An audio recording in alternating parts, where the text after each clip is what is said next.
Hello friends, welcome to Nandu பாப்பா kitchen. இன்றைக்கி நம்ம வேர்க்கடலையை வச்சு சூப்பராக ஒரு அருமையான ஸ்வீட் ரெசிபி பார்க்கலாங்க. வீடியோக்குள்ளே போகிறதுக்கு முன்னாடி நம்ம சேனல் நந்து பாப்பா கிச்சனை சப்ஸ்கிரைப் பண்ணிவிட்டு கூடவே இருக்கிற பெல் ஐக்கனை கிளிக் பண்ணிக்கோங்க. இப்போ இந்த ரெசிபி செய்கிறதுக்கு ஒரு கப் அளவு வறுக்காத பச்சை வேர்க்கடலை சேர்த்துருக்குறேங்க. ஸ்டவ்வை மீடியம் ஃப்ளேமில் வச்சுட்டு பொறுமையாக வறுத்து விட்டுக்கலாம்.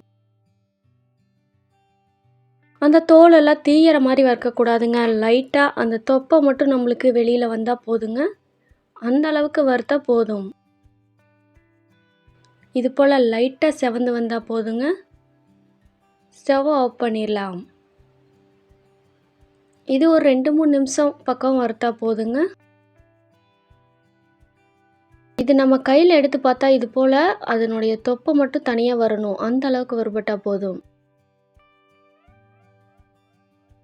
இப்போ இதை நல்லா கொஞ்சம் ஆற வச்சுட்டு இதனுடைய தொப்பையெல்லாம் எடுத்துகிட்டு வந்துடலாங்க.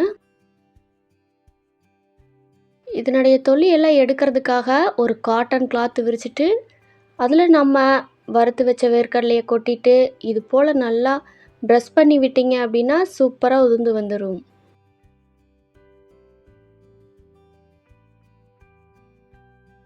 இப்போ இந்த வேர்க்கடலையை மட்டும் தனியாக எடுத்து வச்சிடலாங்க, தூசெல்லாம் இல்லாமல்.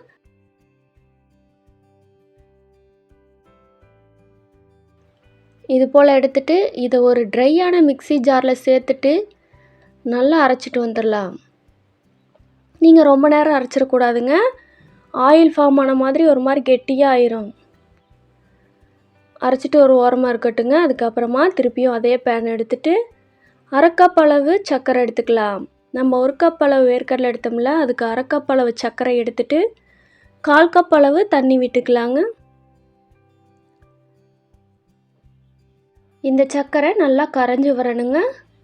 வந்ததுக்கப்புறமா ஒரு கம்பி பதம் வர வரைக்கும் வெயிட் பண்ணணும். இந்த ஸ்டேஜில் நீங்கள் விருப்பப்பட்டீங்க அப்படின்னா 1 டீஸ்பூன் அளவு நெய் சேர்த்துக்கலாம். நெய் பிடிக்காதுங்கிறவங்க ஸ்கிப் பண்ணிடலாம். நீங்கள் இந்த ஸ்டேஜில் ஏலக்காய் தூள் 1/4 டீஸ்பூன் அளவு சேர்த்துக்கலாங்க.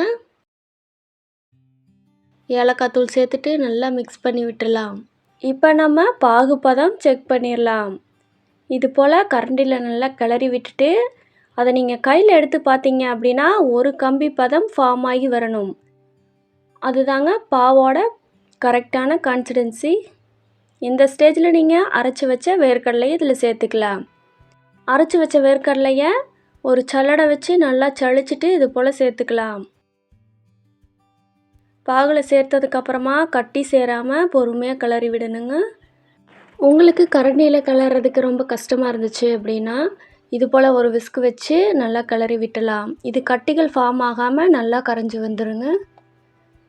இந்த ஸ்டேஜில் நீங்கள் ஸ்டவ் மீடியம் ஃப்ளேமில் வச்சுட்டு இது போல் கிளறி விட்டுட்டே இருக்கணும். இது நல்லா கட்டிகள் எல்லாம் இல்லாமல் இது போல் நல்லா வரணுங்க. இந்த அளவு கெட்டியானதுக்கு அப்புறமா நம்ம ஸ்டவ் ஆஃப் பண்ணிடலாம்.